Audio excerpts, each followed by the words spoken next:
আসসালামু আলাইকুম সুপ্রিয় দর্শক, চলে আসলাম জানিয়ে দিতে আবহাওয়া দপ্তর থেকে পাওয়া সর্বশেষ আপডেট অনুযায়ী আগামীকাল 19 নভেম্বর বুধবার কেমন থাকতে চলেছে দুই বাংলার আবহাওয়া পরিস্থিতি।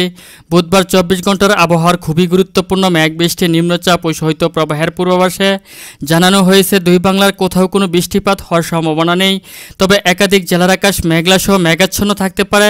এদিকে বঙ্গোপসাগরে তৈরি হচ্ছে ভয়ঙ্কর ঘূর্ণিঝড়, চলতি মাসের শেষেই আছড়ে পড়তে পারে উপকূলীয় অঞ্চলগুলোতে। ঘন্টায় প্রায় 50 থেকে 60 কিলোমিটার বেগে উড়িষ্যা এবং বাংলায় এটি আঘাত হানার সম্ভাবনা রয়েছে। আবহাওয়াবিদরা আরও জানিয়েছেন, বঙ্গোপসাগরে সৃষ্ট ঘূর্ণিঝড়ের ফলে বাংলায় 3 থেকে 4 দিন দুর্যোগপূর্ণ আবহাওয়া বিরাজ করতে পারে এবং একাধিক অঞ্চলের উপর দিয়ে দমকা হাওয়া সহ বৃষ্টি ও ঝড় হতে পারে। তো সুপ্রিয় দর্শক, 19 নভেম্বর বুধবার সকাল থেকে রাতের মধ্যে আরও বিস্তারিতভাবে আপনার জেলার আবহাওয়ার পূর্বাভাস জানতে ভিডিওটিতে একটি লাইক দিয়ে পুরো ভিডিওটি দেখতে থাকুন এবং কমেন্ট বক্সে আপনার জেলার নামটি লিখে দিন। এবার বিস্তারিত জেনে নিন এক নজরে। তো সুপ্রিয় দর্শক, এই মুহূর্তে আপনাদেরকে ইউরোপিয়ান রাডারের মেঘমালা অনুযায়ী সরাসরি জানিয়ে দিব আগামীকাল 19 নভেম্বর রোজ বুধবার ভোর থেকে পরবর্তী 24 ঘন্টার মধ্যে দুই বাংলার কোন জেলার আবহাওয়া পরিস্থিতি কেমন থাকার সম্ভাবনা রয়েছে। তো সুপ্রিয় দর্শক, 19 নভেম্বর রোজ বুধবার ভোর 5টার দিকে চলে আসলে দেখতে পাচ্ছি যে এদিক থেকে রংপুর বিভাগের একাধিক অঞ্চলের আকাশ মেঘলা থেকে মেঘাচ্ছন্ন হয়ে রয়েছে। এদিক থেকে আপনার সিলেট ময়মনসিংহ বিভাগের 2-1 জেলার আকাশ আংশিকভাবে মেঘলা থেকে মেঘাচ্ছন্ন থাকতে পারে এবং চট্টগ্রাম বিভাগের একাধিক অঞ্চলের আকাশই আংশিকভাবে মেঘলা থেকে মেঘাচ্ছন্ন থাকার সম্ভাবনা রয়েছে। এছাড়াও ঢাকা, ময়মনসিংহ, সিলেট, রাজশাহী, খুলনা, বরিশাল বিভাগের অধিকাংশ অঞ্চলগুলোর আকাশে একদম পরিষ্কার পরিচ্ছন্ন এবং রৌদ্রোজ্জ্বল থাকার সম্ভাবনা রয়েছে। একেবারে ভোর থেকেই পশ্চিমবঙ্গের 2-1 জায়গার আকাশ আংশিকভাবে মেঘলা থেকে মেঘাচ্ছন্ন থাকার সম্ভাবনা রয়েছে।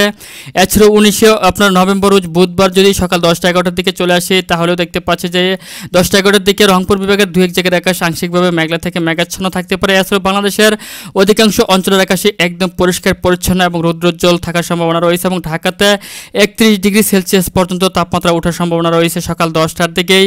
এছাড়া দুপুরের পর থেকে যদি আমি চলে আসি তাহলে দেখতে পাচ্ছি যে দুপুরের পর থেকে বাংলাদেশে ঢাকা, খুলনা, বরিশাল, এদিক থেকে চট্টগ্রাম বিভাগের অধিকাংশ অঞ্চলের আকাশ আংশিকভাবে মেঘলা থেকে মেঘাচ্ছন্ন থাকার সম্ভাবনা রয়েছে এবং এদিক থেকে সিলেট, ময়মনসিংহ, রংপুর এবং রাজশাহী বিভাগের একাধিক জেলার আকাশ একদম পরিষ্কার পরিচ্ছন্ন থাকার সম্ভাবনা রয়েছে। তবে দুই বাংলার কোথাও কোনো বৃষ্টিপাত কিংবা ঝড় বৃষ্টির সম্ভাবনা নেই।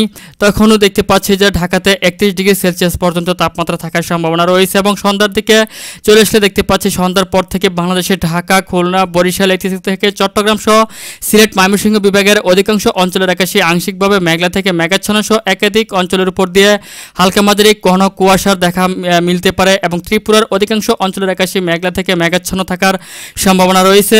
তবে এদিক থেকে ময়মনসিংহ, সিলেট, রংপুর, রাজশাহী বিভাগের অধিকাংশ অঞ্চলের আকাশে একদম পরিষ্কার পরিচ্ছন্ন থাকার সম্ভাবনা রয়েছে এবং মাঝরাতের পর থেকে বাংলাদেশের অধিকাংশ অঞ্চলের আকাশে দেখতে পাচ্ছেন যে মেঘে ছেয়ে আসবে এবং একাধিক অঞ্চলগুলোর উপর দিয়ে অত্যন্ত শৈত্যপ্রবাহের দেখা মিলতে পারে এবং দেখতে পাচ্ছেন যে একটু ব্যবসা গরম অনুভূত হতে পারে। এছাড়াও রাজশাহী বিভাগের অধিকাংশ অঞ্চলের আকাশে মেঘ থাকার সম্ভাবনা রয়েছে। এদিক থেকে খুলনা, বরিশাল সহ বাংলাদেশের ঢাকা, রংপুর, সিলেট, চট্টগ্রাম বিভাগের অধিকাংশ অঞ্চলের আকাশে মেঘ থাকার সম্ভাবনা রয়েছে এবং ভোর 5টা কিংবা 6টার দিকে চলে আসলে দেখতে পাচ্ছেন বাংলাদেশের আপনার 3-2 অংশ অঞ্চলগুলোর আকাশে দেখতে পাচ্ছেন মেঘলা সহ মেঘাচ্ছন্ন রয়েছে এবং শৈত্যপ্রবাহের সম্ভাবনা রয়েছে। তাপমাত্রা আপনার কিছুটা কমতে পারে এবং একাধিক অঞ্চলে ব্যবসা গরম আপনার অনুভূত হতে পারে, অর্থাৎ আপনার হালকা তাপমাত্রা বাড়তে পারে এই ভোরবেলার দিকেও। আপনার এদিক থেকে দেখতে পাচ্ছেন যে পশ্চিমবঙ্গের 2-1 জায়গার আকাশ মেঘলা থেকে মেঘাচ্ছন্ন থাকার সম্ভাবনা রয়েছে। পশ্চিমবঙ্গের অধিকাংশ অঞ্চলের আকাশে পরিষ্কার থাকার সম্ভাবনা রয়েছে।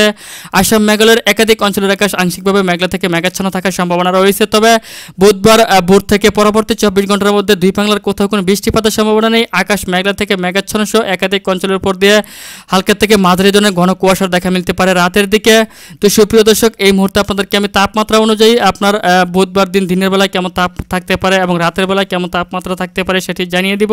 তো সুপ্রিয় দর্শক, এই মুহূর্তে আপনাদেরকে প্রথমেই আপনার দুপুরের দিকে যদি চলে আসে, বুধবার দুপুরের দিকে দেখতে পাচ্ছেন যে মোটামুটি বাংলাদেশের প্রত্যেকটি অঞ্চলগুলোতে ব্যাপক তাপমাত্রা রয়েছে। দেখতে পাচ্ছেন আপনার এদিক থেকে রংপুর, রাজশাহী, খুলনা, বরিশাল, ঢাকা, ময়মনসিংহ, সিলেট, চট্টগ্রাম সব অধিকাংশ অঞ্চলের উপর দিয়ে দেখতে পাচ্ছেন যে 30 ডিগ্রি সেলসিয়াসের উপর তাপমাত্রা থাকবে, অর্থাৎ শীত কিছুটা কমার সম্ভাবনা রয়েছে এবং ঢাকাতে 31 ডিগ্রি সেলসিয়াস এবং চট্টগ্রামে 31 ডিগ্রি সেলসিয়াস তাপমাত্রা ওঠার সম্ভাবনা রয়েছে। মোটামুটি আপনার দিনের বেলা দেখতে পাচ্ছেন যে ব্যাপক রৌদ্রের দেখা মিলতে পারে এবং আপনার রাতের দিকেও দেখতে পাচ্ছেন যে তুলনামূলক আপনার শীত কমে আসবে এবং তাপমাত্রা মোটামুটি বাড়ার সম্ভাবনা রয়েছে। দেখতে পাচ্ছেন একেবারে ভোর 5টার দিকে চলে আসলো যেখানে আপনার 16 ডিগ্রি সেলসিয়াস 15 ডিগ্রি সেলসিয়াস তাপমাত্রা থাকতো আপনার গত কয়েকদিনে, সেইখানে আপনারা দেখতে পাচ্ছেন 17 ডিগ্রি 21 ডিগ্রি 20 ডিগ্রি সেলসিয়াস তাপমাত্রা রয়েছে এবং চট্টগ্রামে 22 ডিগ্রি সেলসিয়াস পর্যন্ত তাপমাত্রা রয়েছে। একেবারে ভোরের দিকেও সিলেটে 17 ডিগ্রি, রংপুরে 15 ডিগ্রি এবং রাজশাহীতে 17 ডিগ্রি সেলসিয়াস তাপমাত্রা রয়েছে। অর্থাৎ রংপুর এবং রাজশাহীর কিছু অঞ্চলগুলোতে আপনার শীত থাকতে পারে এবং আপনার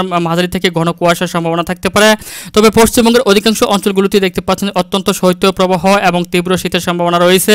তো সুপ্রিয় দর্শক, এই ছিল এখনকার মতো আমার কাছে পাওয়া আজকের আবহাওয়ার সবচেয়ে গুরুত্বপূর্ণ এবং লেটেস্ট আপডেট।